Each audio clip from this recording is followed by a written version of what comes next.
But Disney, for ideological reasons, spent nearly 2 decades trying to scare men away from these franchises. They openly told audiences that they should embrace politics in their films. This was all a conscious choice. Well, it didn't work out, apparently. Around a year ago, a freelance journalist named Amelia Tate decided to conduct an unscientific survey of adults who are creepily interested in Disney, otherwise known as Disney adults. We've talked about Disney adults many times before, mainly because they're incredibly easy to mock. They're also a great real-life example of a little-known phenomenon called synesthesia. This is when the stimulation of one sensory pathway leads to an involuntary stimulation in a completely different sensory pathway. So, for example, you might see a picture of a sewer with your eyes, and then a short time later, you might smell sewage. And similarly, when you see a Disney adult, it can be difficult to suppress your gag reflex as various odors seemingly waft from TikTok directly into your nostrils.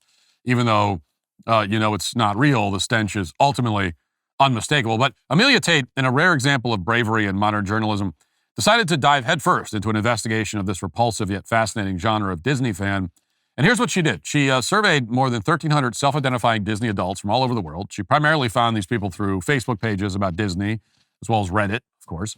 According to Tate, of these 1,300 Disney adults, quote, a third said that they first engaged with the company as a baby. When asked, do you think you will be a Disney adult until you die? 91% said yes. The majority of Disney adults, 71%, are aged between 25 and 44. 80% are female. Just under half, 49%, identify themselves as left-wing politically, while a further 9% are centrist. 18% are right-wing, including 1.5% who said they are far-right.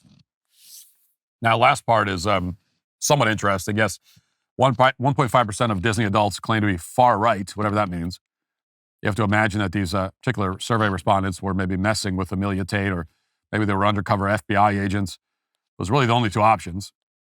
Either way, these are people who clearly need to be interviewed on national television immediately. This is a Venn diagram that simply can't exist in any way, shape, or form. On the one hand, you're a childless, obese, 40-year-old woman who weeps at the sight of Minnie Mouse and Daisy Duck.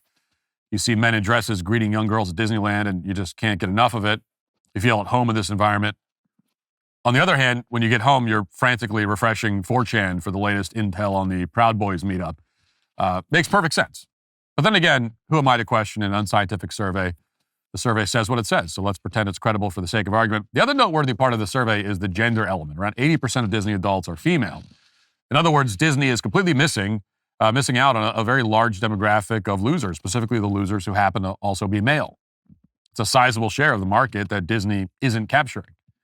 And it's not just their theme park attendance that's low among males. The new Indiana Jones movie, which was apparently supposed to appeal to men, even though it was terrible, earned just $380 million on a $300 million budget, not including marketing, which almost certainly destroyed every cent of the slim profits they would have otherwise made. And as Variety pointed out, Disney's live-action film business hasn't had a male-oriented hit that's been comparable to the Pirates of the Caribbean in more than a decade. In the entertainment industry, this qualifies as a crisis that requires all hands on deck. That's precisely how Disney is handling this developing situation. They've decided, having alienated most of their customer base, that they want to appeal to men all of a sudden. And they claim to be serious about it. Variety reports, quote, leadership at Walt Disney Studios has been pressing Hollywood creatives in recent months, multiple sources tell Variety, for movies that will bring young men back into the brand in a meaningful way. Young men is defined here by sources as ages 13 to 28, aka Gen Z. Article continues, quote, the sources say Disney has been seeking new IP and pitches such as splashy global adventures and treasure hunts, as well as seasonal fare like films for the Halloween corridor. The calls come as the Star Wars machine struggles to produce any film project, and the superhero genre sheds audience by the minute.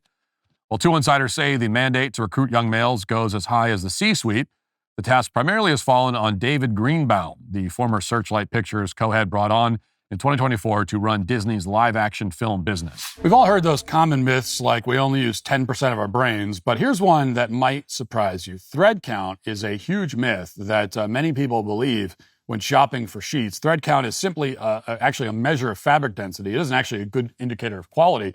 If you want truly great sheets, you need to look at thread quality, not count. That's why Boll & Branch focuses on using the highest quality organic cotton threads, creating long-lasting sheets that actually get softer over time rather than relying on inflated thread count numbers to impress customers.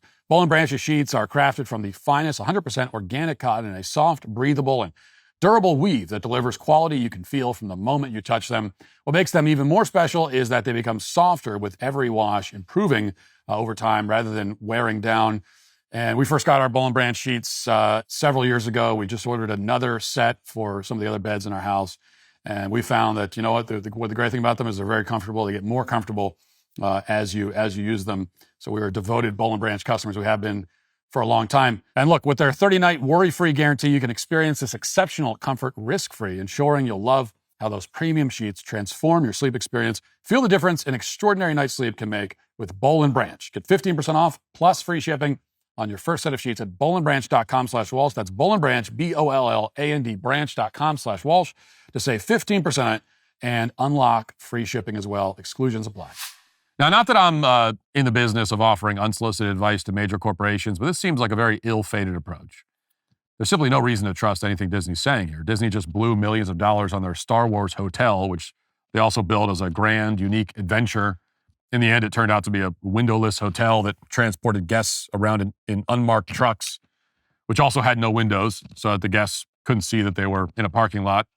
The other problem here, and this really is the central irony, is that Disney now they're desperately trying to attract men.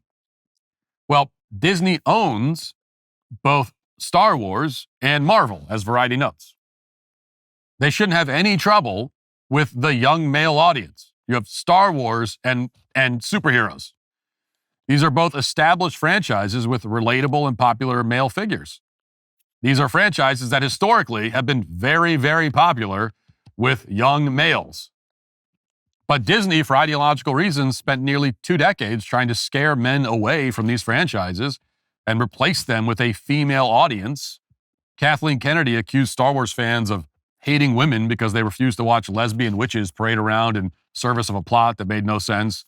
The lesbian showrunner of The Acolyte boasted that it was the gayest Star Wars movie ever, or show. The lesbian lead actress in The Acolyte recorded a diss track directed at the people watching her show after she stated that her goal as an actress was to make white people cry. It's not even getting into the films, which were obviously box-checking exercises by the lead actor's own admission. Meanwhile, in the name of female representation, Disney commanded that we pretend against our better judgment that Brie Larson is capable of acting. They openly told audiences that they should embrace politics in their films. This was all a conscious choice. Well, it didn't work out, apparently.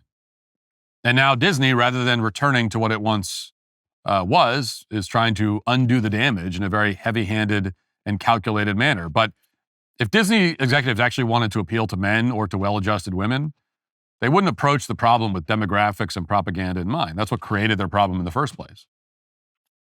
Instead, they'd lock every single one of their producers and writers, even the DEI hires, in a dark room and force them to watch a traditional Disney product. They'd show them something like The Fox and the Hound.